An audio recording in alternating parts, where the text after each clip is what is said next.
It's Versus. I'm JWMaher, and that's Will Cohen. Will, how are you feeling this fine evening? Aside from being a little dehydrated and the weather, the Utah weather being Utah weather, yeah, I'm actually pretty good. When we, you know how we keep on saying, God, I wish these movies were shorter. Well, someone finally listened over at ITN, and they gave us a 63-minute movie. Yeah, it's called Creature of the Mist. It looks like this.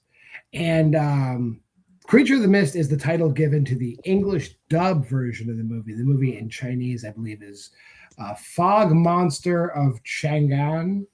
And it was made 2 years earlier. Then 2 years later, they decided, hey, let's dub this movie over in English and we'll let ITN distribute it because they've got a good reputation of distributing good movies.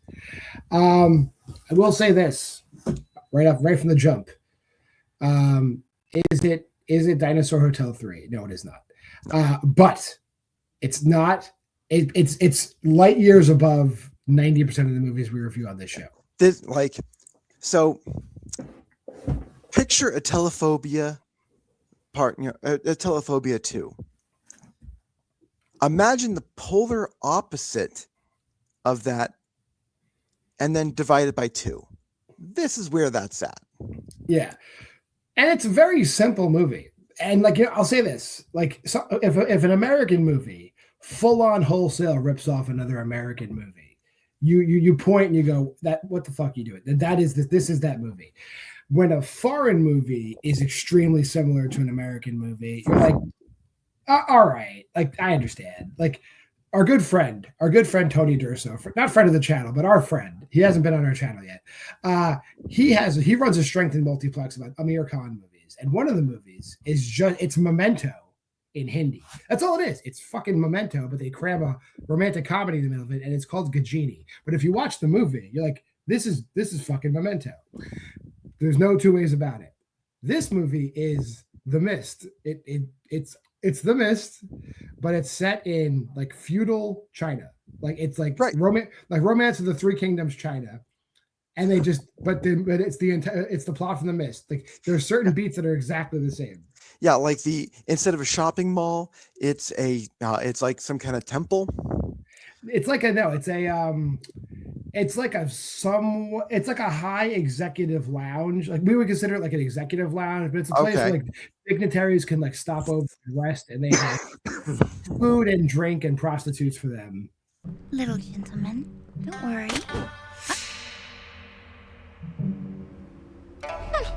That's where they're hiding out. Right. And so aside from the fact that the time period is different,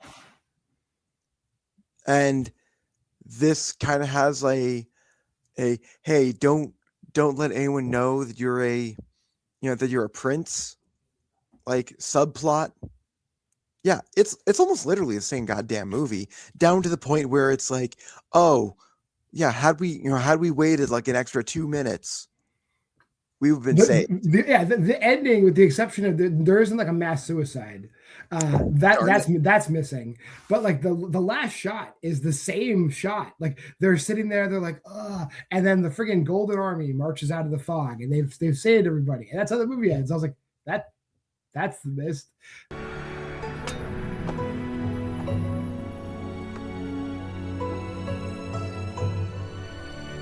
There's different stratifications of monsters.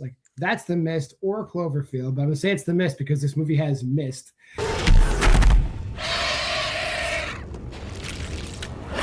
There's also a scene where a subgroup of the survivors leaves safety ill-advised.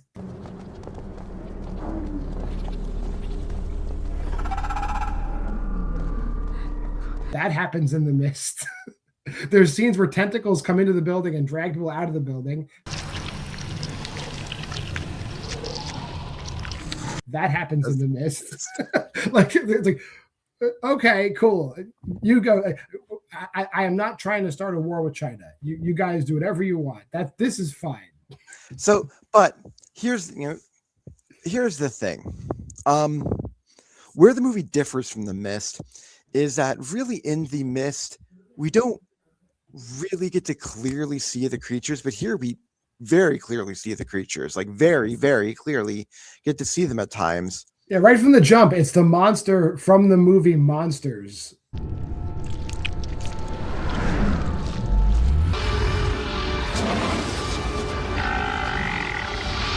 And I'll do a side-by-side comparison.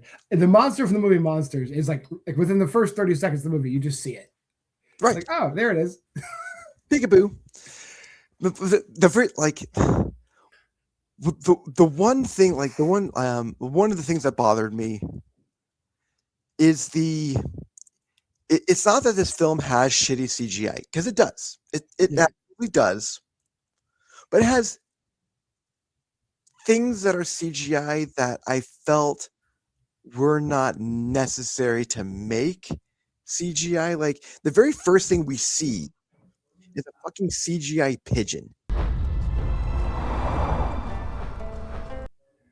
Just like flapping, just like flying around. And then it like flies into something, it flies into one of the creatures and gets immediately smoked.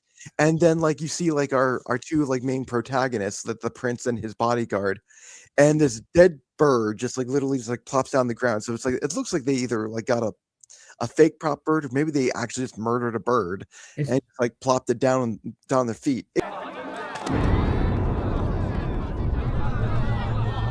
It could go either way with this crew. They got one of those Wuhan pigeons and they just threw it down.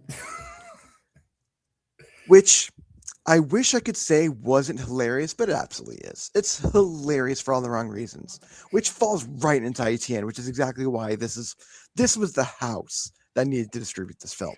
And also in line with The Mist, the secondary bad guy is an ultra religious zealot embedded within the people surviving. So that also is The Mist.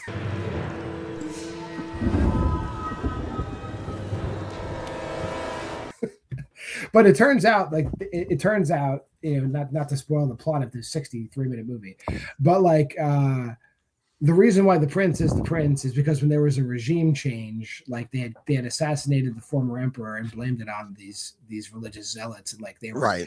This creature mist thing is their revenge, but they politically work it all out. It's cool. Yeah, but there's literally nothing else to talk about. Yeah, it's like if you like CGI, if you like bad CGI and people like in martial artists fighting bad CGI, you're gonna love this movie. Otherwise, it's totally just not. It's whatever is right below okay. It's whatever is right below okay. This is where it is. But yeah, we can do some ratings. Why the hell not?